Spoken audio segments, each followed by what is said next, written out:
Hello friends, मैं भारती आपका स्वागत करती हूँ आरजेएम स्टडी के यूट्यूब चैनल पे। आई होप आपकी पढ़ाई अच्छे से चल रही होगी और आपने पहले वाले टॉपिक को भी याद कर लिया होगा। बच्चों, अगर आपको पीडीएफ चाहिए तो आप टेलीग्राम पे सर्च कर लेना आरजेएम स्टडी को, और अगर आपका कोई फ्रेंड हमसे जुड़ना चाहता हो तो आप व्हाट्सएप कर सकते हो और टेलीग्राम पर भी जुड़ सकते हो। और यूट्यूब पर भी आरजेएम स्टडी इस चैनल को शेयर कीजिए। जो वीडियो आपको पसंद आए उनको लाइक कीजिए और चैनल को सब्सक्राइब कीजिए, और जितना हो सके अपने दोस्तों तक फैलाइएगा इसको, ताकि सबका भला हो सके और आपका भी रिवीजन हो सके।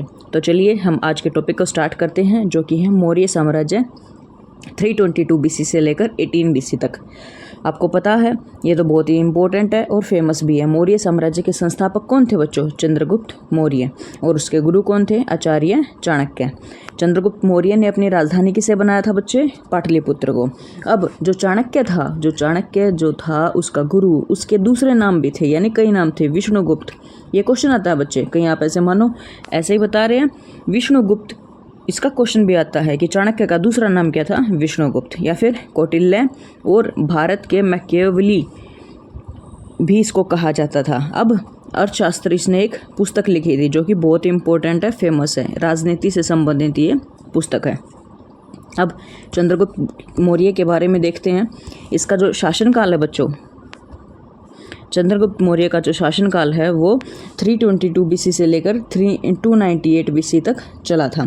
इसकी वाइफ का क्या नाम था? दुर्धरा। और इसके दूसरे नाम क्या थे बच्चों? भारत का मुक्तिदाता एंड्रोकोटस और सेंड्रोकोटस। एंड्रोकोटस जो कि एशियन व प्लूकार्ट ने कहा था, और सेंड्रोकोटस जो कि जस्टिन ने कहा था।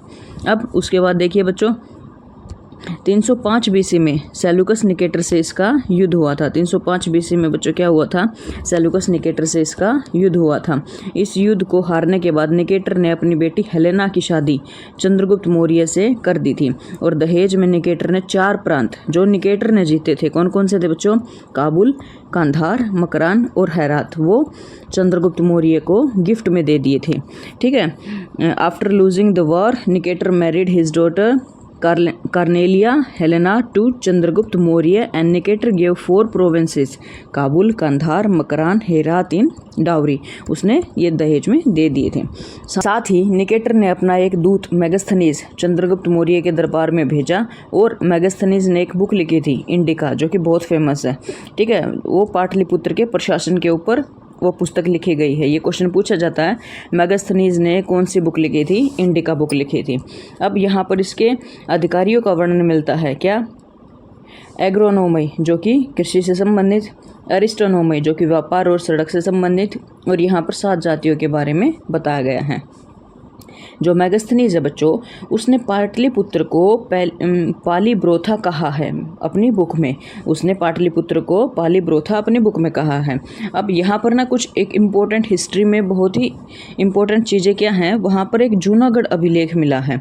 जूनागढ़ अभिलेख जो कि रुद्रदमन ने जारी करवाया था, और ये संस्कृत भाषा में लिखा गया था। इसी से सुदर्शन झील जो है सौराष्ट्र गुजरात में जो है उसका वर्णन मिलता है। From this we get the description of Sudarshan झील, सौराष्ट्र गुजरात। इसका निर्माण चंद्रगुप्त मौर्य के जो राज्यपाल है पुष्यगुप्त ने करवाया था।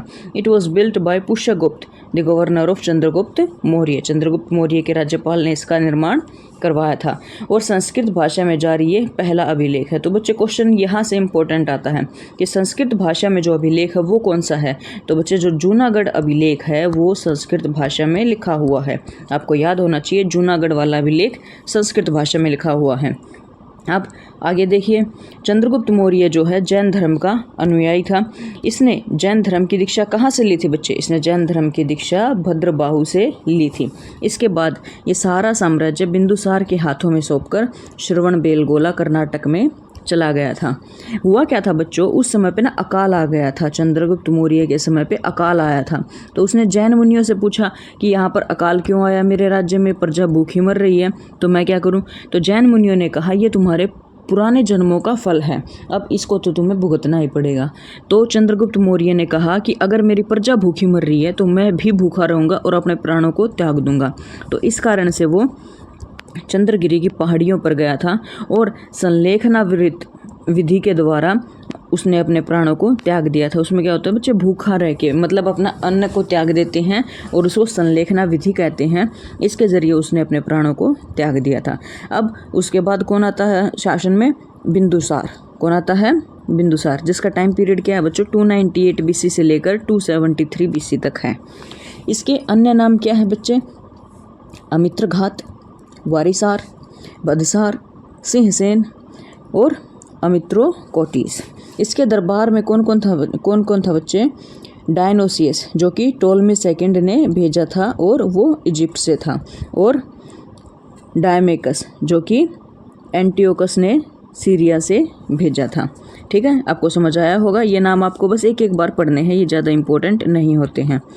इसके समय में तक्षशिला में क्या था बच्चों? अशांति थी, जिसका दमन करने के लिए इसने अपने पुत्र सुशीम को भेजा था।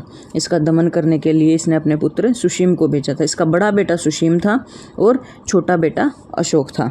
इसके समय में भी प्रधानमंत्री चाणक्य ही थे, लेकिन बाद में क्या हुआ? सुशीम की हत्या करवा दी गई। अशोक ने अपने एक मंत्री था उसके साथ मिलकर एक षड्यंत्र रचा और सुशीम की उसमें हत्या हो गई और अशोक को राजा बना दिया गया। हालांकि इसका पिता नहीं चाहता था कि अशोक राजा बने, लेकिन फिर भी अशोक को राजा बना दिया गया। अब सम्राट अशोक का टाइम पीरियड आता है, जो कि 296 BC से लेकर 232 BC तक था।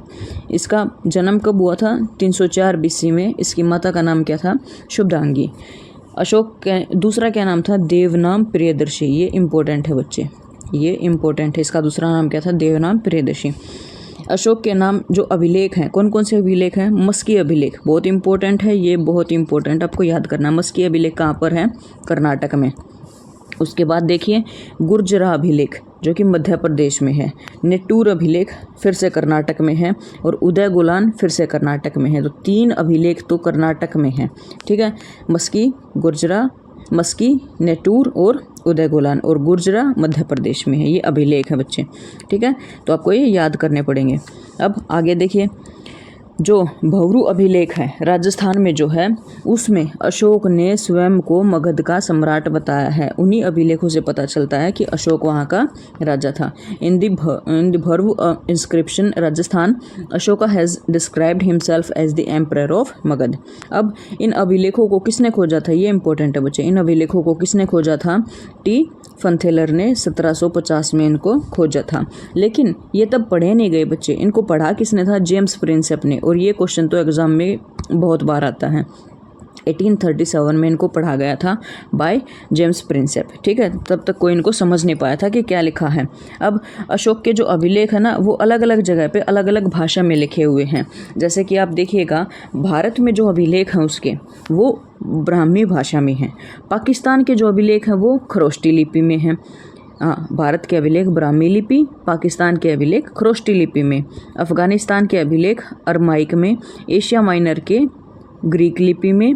फिर से देखिए, भारत के ब्राह्मी में, पाकिस्तान के खरोष्टी में। तो BKAG आपको ऐसे याद कर लेना है। BKAG, इंडिया के ब्राह्मी, पाकिस्तान के खरोष्टी, अफ़गानिस्तान के अरमाइक और एशिया माइनर के ग्रीक में। ठीक है, तो ये लिपि थी और ये इम्पोर्टेंट है। ये पूछा जाता है कि अफ़गानिस्तान में कौन सी लिपि में अशोक के अभिलेख लिखे हुए हैं, ऐसे करके क्वेश्चन आता है। अब जब इसका अशोक का टाइम पीरियड था, तो उसके जो 8वां वर्ष था उसमें इसने कलिंग का युद्ध किया था। मैंने आपको पहले भी बताया था एक वीडियो में, कलिंग जो है आज के समय पे जो उड़ीसा है वो कलिंग है। ठीक है, और कलिंग की राजधानी क्या थी बच्चों? तोसली। कलिंग की राजधानी क्या थी? तोसली। वहाँ पर राजा था पद्मनाभ। नदी कौन सी थी? कौन सी नदी के किनारे था? दया नदी के किनारे पर ये कलिंग था। अब अशोक की उस टाइम पे नीति क्या होती थी? भेरी घोष की नीति, यानी कि युद्ध की नीति। और कलिंग के युद्ध के बाद उसने कौन सी नीति अपनाई? धम्म घोष की नीति अपनाई। उसने कौन सी नीति अपनाई? धम्म घोष की नीति अपनाई। देखिए, कई कहते हैं युद्ध के कारण क्या थे। एक तो कई बताते हैं कि वहाँ पर उसकी प्रेमिका थी, उसको पाने के लिए उसने वहाँ पर युद्ध किया था। कई कहते हैं कि वहाँ से उसने हाथी मंगवाए थे, लेकिन उन्होंने हाथी देने से मना कर दिया कि हम मौर्य साम्राज्य को हाथी नहीं देते, इसलिए उन्होंने वहाँ पर जाकर युद्ध किया था। तो ऐसे ही कई कारणों को मिला कि उसने कलिंग पर आक्रमण किया था। लेकिन बाद में करीब लाखों की संख्या में जब रक्तपात वहाँ पर हुआ था, तो उसका मन बहुत ही विचलित हो गया, इसलिए उसने ये सब छोड़ दिया। और पहले जो नीति थी वो भेरी घोष की नीति थी, और बाद में उसने धम्म घोष की की नीति को अपना लिया, यानी कि शांति की नीति को उसने अपना लिया। अब इस युद्ध के बाद अशोक ने जो है बौद्ध धर्म को अपनाया। अब बौद्ध धर्म की प्रेरणा उसने कहाँ से ली? अपने भतीजे निगोध से ली। और शिक्षा किससे ली? उपगुप्त से ली। फिर से देखिएगा, बौद्ध धर्म की प्रेरणा अपने भतीजे निगोध से ली और उसने शिक्षा किससे ली? उपगुप्त से शिक्षा ली। अब आगे देखिए बच्चों, अशोक की ना जो पत्नी थी, एक का क्या नाम था? देवी। देवी से उसको महेंद्र पुत्र प्राप्त हुआ। संघमित्रा उसकी पुत्री थी और चारुमती भी उसकी पुत्री थी। एक और थी करुआ की, उससे तीवर नाम का बेटा हुआ। और पद्मावती, उससे भी कुणाल नाम का बेटा हुआ और उसी को उसने अपना उत्तराधिकारी बनाया था। महेंद्र और संघमित्रा को उसने श्रीलंका में भेजा था ताकि बौद्ध धर्म का प्रचार प्रसार किया जा सके। अब आगे देखिए, बौद्ध धर्म के प्रचार के लिए अशोक ने श्रीलंका में भेजा, किसको भेजा था? महेंद्र और संघमित्रा को, ठीक है। और तक्षशिला में किसको भेजा? मनझांतिक को। और हिमालय क्षेत्र में किसको भेजा? मध्यम को, ठीक है। श्रीलंका वाला इंपॉर्टेंट है, ये आपको याद करना है कि श्रीलंका में किसको भेजा था? महेंद्र और संघमित्रा को। अब आगे देखिए, भारत में सर्वप्रथम शिलालेखों का प्रारंभ किसने करवाया? अशोक ने करवाया। शिलालेख मतलब, शिला मतलब पत्थर, पत्थर पर लेखन, यानी कि वो किसने स्टार्ट करवाया था बच्चों? अशोक ने करवाया था। अब ये इंपॉर्टेंट है बच्चों, तीनों पॉइंट। अशोक के शिलालेख कितने हैं? 14। स्तंभ लेख कितने हैं? 7। और गुहा लेख कितने हैं? जो गुफाओं में लिखे गए हैं वो कितने हैं बच्चे? 3। 14, 7 और 3। ये नंबर भी इम्पोर्टेंट है। अशोक के शिलालेख 14, स्तंभ लेख 7 और गुहा लेख 3 हैं। अब अशोक के जो 14 शिलालेख हैं उसमें इम्पोर्टेंट क्या बातें लिखी गई हैं वो आप एक बार देख लीजिएगा। ये चीज़ें तब ज़्यादा आती हैं जब आपका SST का एग्ज़ाम होता है, जैसे उसमें ज़्यादा आती हैं, लेकिन नॉर्मली नहीं आती, या फिर स्टेट PCs में आ जाती हैं। अब आगे आप जो है एक बार इस पे नज़र लगा लीजिएगा। देखिए फर्स्ट में क्या है बच्चे? पशु बलि की निंदा की गई है। अहिंसा समस्त प्रजा हमारी संतान है, ये किस में कहा गया है? शिलालेख नंबर 1 में, ठीक है। सेकंड में क्या बोला गया है बच्चों? सेकंड वाला इंपॉर्टेंट है, इसमें पशु चिकित्सा के बारे में बताया गया है। दक्षिण राज्यों का भी उल्लेख यहाँ पर है, चेर, चोल, पांडे और सात्यपुत्र। अब देखिए, animal medicine, mention of southern state, Chera, Chola, Pandyas और सत्यपुत्र, ठीक है। अब आगे देखिए, अधिकारी यहाँ पर कौन कौन से हैं? रज्जुक, युवतक, प्रदेशक। प्रत्येक 5 वर्ष में इनको क्या कहा है? भ्रमण के लिए कहा गया है इन अधिकारियों को। अब उसके बाद भेरी घोष नीति के स्थान पर धम्म घोष की नीति अपनाई, 4th में लिखा गया है। अब उसके बाद देखिए आप, 5वां क्या है? धम्म महामात्र। 6ठे में क्या है? आत्मनियंत्रण। 6ठे में क्या है बच्चों? आत्मनियंत्रण। यहाँ पर जन कल्याण की बात कही गई है, तो उसके अधिकारी किसी भी समय अवगत करा सकते हैं। Self control, if a matter of public welfare then its official can inform at any time. तो उसके ऑफिशियल को ये परमिशन दी गई थी कि वो किसी भी टाइम आकर उनको बता सकते हैं। आगे क्या है? धार्मिक समन्वय नंबर 7 पे। और नंबर 8 पे धम्म यात्रा के बारे में। नंबर 9 पे कलिंग युद्ध के बारे में कि उसने लड़ाई करी थी, इस समय पे लड़ाई हुई थी, इतने सैनिकों ने पार्टिसिपेट किया था। नंबर 10 पे क्या है? सद्भावना। अब देखिए एक इम्पोर्टेंट चीज़ क्या है, जो अशोक है, अशोक ने ना बोध गया की यात्रा की थी अपने 10वें वर्ष में, 259 BC में। ये धम्म यात्रा में इसने लिखवाया है। और लुम्बिनी की यात्रा की थी 20वें वर्ष में, 249 BC में उसने लुम्बिनी की यात्रा की थी। ये बातें इसने इस अभिलेख में लिखवाई हैं, 8वें वाले में, ठीक है। अब आगे देखिए, 14 राजा की आज्ञा यानी कि रॉयल ऑर्डर, ये 8 स्थानों से प्राप्त हुई हैं। कौन कौन से हैं बच्चे? ये भी देखिएगा एक बार। अभिलेख शाहबाजगढ़ी जो कि पाकिस्तान में है। अभिलेख मनसेहरा, ये भी पाकिस्तान में है। अभिलेख कालसी, ये उत्तराखंड में है। अभिलेख धौली और चौगढ़, ये उड़ीसा में है। अभिलेख एरगुडी, ये आंध्र प्रदेश में है। अभिलेख सोपारा महाराष्ट्र में है, ठीक है बच्चे। अब आगे देखिए, अभिलेख गिरनार जो कि गुजरात में है। यहाँ पर ना कुछ लघु स्तंभ लेख का भी वर्णन किया गया है, जो कि कहाँ पर है? सारनाथ स्तंभ, सांची स्तंभ और रुमनदेई नेपाल में है, और निगलीवा ये भी नेपाल के तराई क्षेत्र में ही है, ठीक है। ये बच्चे आप एक बार नाम पढ़ लीजिएगा, ये इतना इंपॉर्टेंट पूछे नहीं जाता। ज़्यादा से ज़्यादा एक ये आता है, सोपारा और गिरनार। सोपारा महाराष्ट्र में और गिरनार गुजरात में, ये इंपॉर्टेंट है। यहाँ अब ये जो पॉइंट आएंगे ना, ये याद करने लायक है। अशोक के जो स्तंभ हैं, पिलर आर्टिकल, दिल्ली का टोपरा अभिलेख, दिल्ली मेरठ अभिलेख, कौशाम्बी अभिलेख, लोरिया नंदनगढ़ अभिलेख, लोरिया अरारोज, रामपुरवा भी कहते हैं इसको, और अशोक का स्तंभ अभिलेख। ये पहले कौशाम्बी में था और बाद में अकबर इसे इलाहाबाद लाया था। ठीक है, अकबर इसको कहाँ पर लेकर आया था? इलाहाबाद में लेके आया था। अब अशोक के जो उत्तराधिकारी थे बच्चों, वो 232 BC से लेकर 184 BC तक रहे थे। नंबर 1 पे कौन था? कुणाल, नंबर 2 पे दशरथ, नंबर 3 पे संप्रीति, और अंतिम कौन था? बृहद्रथ। और जब हमने स्टार्टिंग की थी मगध साम्राज्य की, तो वो भी बृहद्रथ नाम से ही स्टार्ट हुआ था और अंत में कौन आया है? बृहद्रथ था। तो यहाँ पर इनका खात्मा हो जाता है। हर्यक, शिशुनाग, नंद और मौर्य, यहाँ पर ये चीज़ें ख़त्म हो जाती हैं। अब आगे देखिए, मौर्य काल 3 भागों में विभाजित था बच्चों। मौर्य काल में क्या था बच्चे? सबसे पहले क्या था? न्यूक्लियर पार्ट, यानी कि नाभिकीय भाग, न्यूक्लियर पार्ट। नंबर 2 पे था मुख्य भाग, और नंबर 3 पे था दूरवर्ती क्षेत्र, रिमोट एरियाज, दो दूर के थे। समाज जो था वो कैसा था? पितृसत्तात्मक था। इनकी भाषा कैसी थी बच्चों? संस्कृत थी और प्राकृत भी थी। और पाली में क्या है? सम्राट अशोक ने राजकीय भाषा घोषित किया गया था। क्यों? क्योंकि उसने बाद में जैन धर्म को अपना लिया था। कौन से धर्म को अपनाया था? जैन धर्म को अपनाया था। इनकी मुद्रा क्या थी? पर्ण थी। इनकी मुद्रा क्या थी बच्चों? पर्ण थी। अब सीताध्यक्ष किसको कहा जाता है बच्चों? राजकीय भूमि से जो प्राप्त आय है उसको सीताध्यक्ष कहा जाता है। सीता यानी कि भूमि, सीता क्या होती है? भूमि। अब एक और होता है समाहर्ता, यानी कि राजस्व विभाग, कलेक्टर, रेवेन्यू डिपार्टमेंट में। एक है सन्निदाता, यानी कि कोषाध्यक्ष, एसोसिएट ट्रेजरर। सन्निदाता क्या है? कोषाध्यक्ष, कोष अध्यक्ष, कोष का अध्यक्ष यानी कि ट्रेजरर। अब उसके बाद देखिए प्रदेष्टा, यानी कि फौजदारी विभाग, प्रदेष्टा यानी कि क्रिमिनल डिवीजन। उसके बाद देखिए धर्मस्य, यानी कि व्यवहारी, दीवानी विभाग, धर्मस्य पार्टिशनर यानी कि सिविल डिपार्टमेंट। अब देखिए पणाध्यक्ष, वाणिज्य विभाग, head of merchandise, commerce department. पणी किसको कहते थे? व्यापारियों को पणी कहा जाता था।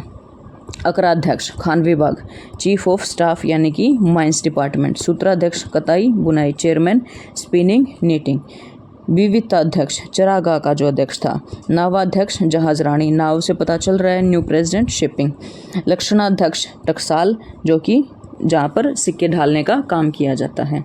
ठीक है, अब आगे देखिए बच्चों, आगे आता है हमारा शुंग वंश। शुंग वंश के बारे में हम नेक्स्ट क्लास में करेंगे।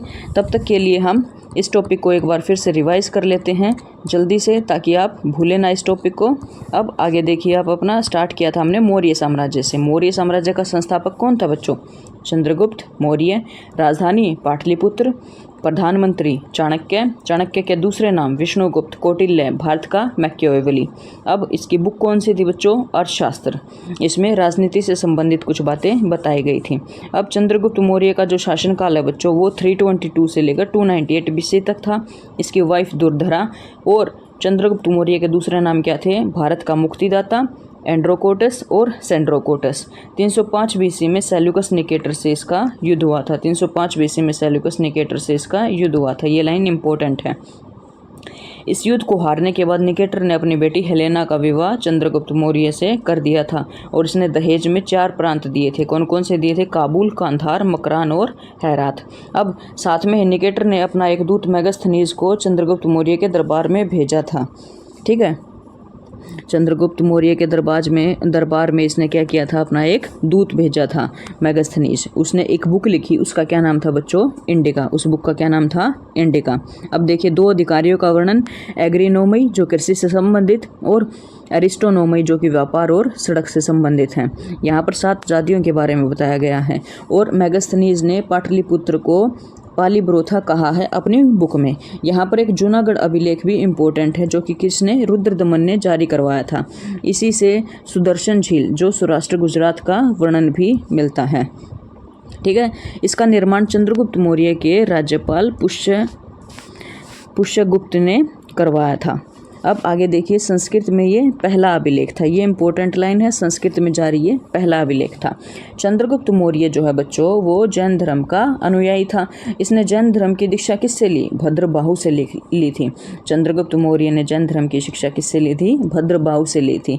इसके बाद ये सारा साम्राज्य बिंदुसार के हाथों में सौंपकर श्रवणबेलगोला कर्नाटक में चला गया था। वहाँ पर क्या हुआ? चंद्रगिरी की पहाड़ियों में संलेखना विधि के द्वारा इसने अपने प्राण त्याग दिए थे। वहाँ पर इसकी मृत्यु हो गई थी। अब उसके बाद बिंदुसार का टाइम पीरियड आता है, जो कि 298 BC से लेकर 273 BC तक जिसने शासन किया था।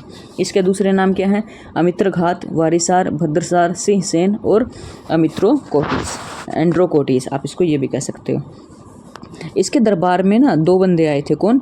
डायनोसियस, जो कि पोलमी द्वितीय इजिप्ट से भेजा गया था, और डायमेकस, जो कि एंटियोकस सीरिया से भेजा गया था। ये नाम आप पढ़ लीजिएगा एक बार, बस ये इंपॉर्टेंट है, इससे ज़्यादा कुछ नहीं। इसके समय में ना तक्षशिला में अशांति थी, जिसका दमन करने के लिए सुशीम को इसने भेजा था। और वहाँ पर क्या हुआ? फिर बाद में एक षड्यंत्र के तहत सुशीम की हत्या करवा दी गई। और बिंदुसार के जो 2 पुत्र थे, सुशीम और अशोक, फिर बाद में अशोक को क्या हुआ? सम्राट बना दिया गया। और इन जो बिंदुसार है, बिंदुसार के समय पे प्रधानमंत्री कौन था? चाणक्य ही था। बाद में वो चेंज हो गया था। सम्राट अशोक का टाइम पीरियड आता है, जो 296 BC से लेकर 232 BC तक है। अब आगे देखिए, इसका जन्म जो कब हुआ था? 304 BC में हुआ था। इसकी माता कौन थी? शुभदांगी थी। इसका दूसरे नाम क्या थे? देवनाम प्रियदर्शी था। अशोक के नाम जो अभिलेख हैं कौन कौन से हैं? मस्की, गुर्जरा, नेटूर और उदयगुलान। ये अभिलेख यहाँ पर इंपॉर्टेंट हो जाते हैं बच्चों। अब आगे देखिए, भवरू जो अभिलेख राजस्थान में है, उसमें अशोक ने क्या किया है? स्वयं को मगध का सम्राट बताया है। ये इंपॉर्टेंट है, क्वेश्चन ऐसे ही पूछा जाता है, अशोक ने स्वयं को मगध का सम्राट कौन से अभिलेख में बताया है? तो भवरू अभिलेख आएगा। इन अभिलेखों को खोजा किसने था? टी फंथेलर ने 1750 में, और 1837 में इनको पढ़ा गया था बाय जेम्स प्रिंसेप। अशोक के अभिलेखों की जो भाषा है भारत में कौन सी है? ब्राह्मी, पाकिस्तान में खरोष्टी, अफगानिस्तान में अरमाइक और एशिया माइनर में ग्रीक लिपि इनकी भाषा है। ग्रीक लिपि में लिखा गया है, मतलब लिपि में लिखे गए हैं। फिर से देखिएगा बच्चे एक बार, भारत में कौन सी लिपि में लिखे गए हैं? ब्राह्मी में, पाकिस्तान में खरोष्टी मिले, अफगानिस्तान में अरमाइक में और एशिया माइनर में ग्रीक लिपि में लिखे गए हैं। अब इसके 8वें वर्ष में क्या हुआ बच्चों? कलिंग का युद्ध हुआ था। ये इंपॉर्टेंट फैक्ट है, अदरवाइज तो आप इनकी रामकहानी कितनी पढ़ लो, लेकिन वो क्वेश्चन एग्जाम में आनी नहीं है। जो एग्ज़ाम के अकॉर्डिंग मेन पॉइंट है, बस उनको लिखा गया है और उन्हीं को आपको बताया जा रहा है। ठीक है, आगे देखिए, कलिंग युद्ध जो है इसके 8वें वर्ष में हुआ था। कलिंग की राजधानी क्या थी बच्चों? तोसली। वहाँ पर राजा कौन था? पद्मनाभ, और वो दया नदी के किनारे पर बसा हुआ था। अशोक की नीति उस समय तक पहले क्या थी? भीरी घोष की नीति, यानी कि युद्ध की नीति को वो अपनाता था। और कलिंग युद्ध के बाद उसने कौन सी नीति अपनाई बच्चों? उसने धम्म की नीति अपनाई है, जो कि शांति की नीति थी। इस युद्ध के बाद अशोक ने बौद्ध धर्म को अपनाया बच्चों, और बौद्ध धर्म की प्रेरणा उसने अपने भतीजे निगोद से ली और शिक्षा उपगुप्त से ली थी। अब आगे देखिए, अशोक की जो पत्नी है देवी, देवी से महेंद्र, संघमित्रा और चारुमती, ये इसके पुत्र और पुत्रियां थीं। करुवाकी से तीवर नाम का पुत्र हुआ था, और पद्मावती से कुणाल नाम का पुत्र हुआ था, जो कि बाद में इसका उत्तराधिकारी बना था।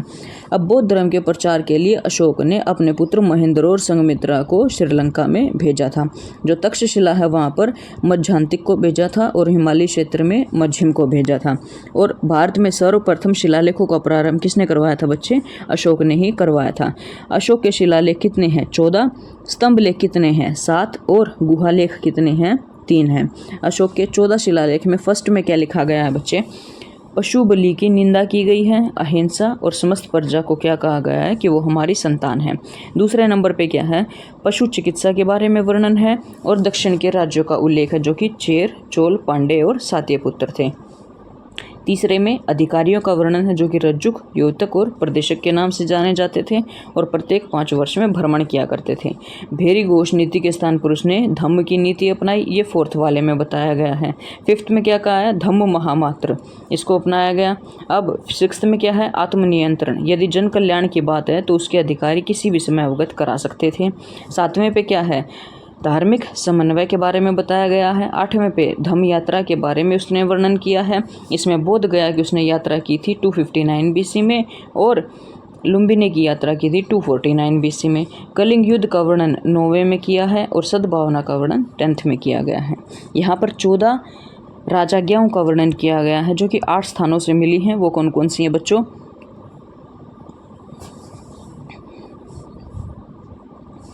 देखिए यहाँ पर सबसे पहले हैं अभिलेख शाहबाजगढ़ी जो कि पाकिस्तान में, अभिलेख मनसेहरा जो कि पाकिस्तान में है, अभिलेख कालसी उत्तराखंड में, अभिलेख धौली और जोगड़ उड़ीसा में, अभिलेख एर्रगुडी जो कि आंध्र प्रदेश में और अभिलेख सोपारा महाराष्ट्र में है और अभिलेख गिरनार गुजरात में है। अब यहाँ पर कुछ लघु स्तंभ अभिलेख भी मिले हैं जो कि सारनाथ स्तंभ, सांची स्तंभ अभिलेख, रमनदेई ये इंपॉर्टेंट है, ये बहुत बार क्वेश्चन पूछा भी जाता है। रमनदेई अभिलेख नेपाल में है और निगलीवा ये भी नेपाल में है।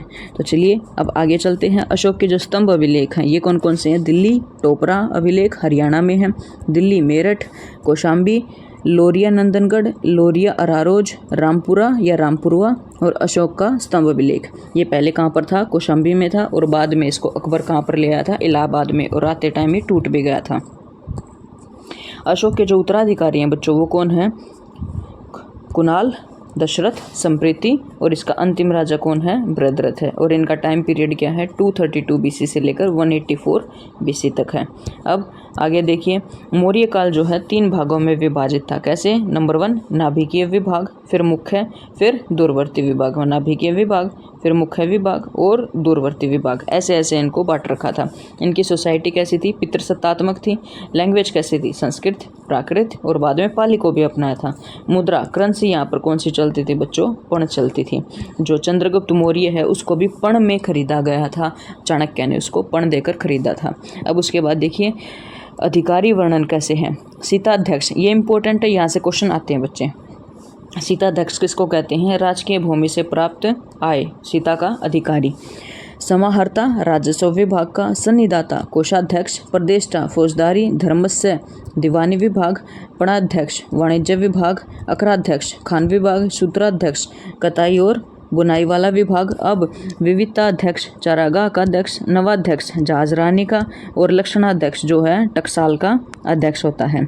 अब ये इंपॉर्टेंट पॉइंट्स थे बच्चों, इससे ज़्यादा आपको कुछ भी नहीं करना है और वो अभिलेख हैं, मेन को याद रख लेना, बाकी को आप छोड़ सकते हो। आज की क्लास में इतना ही, कल हम दूसरा टॉपिक स्टार्ट करेंगे। तब तक के लिए अच्छे से पढ़ते रहिए और मेहनत करते रहिए। Thank you.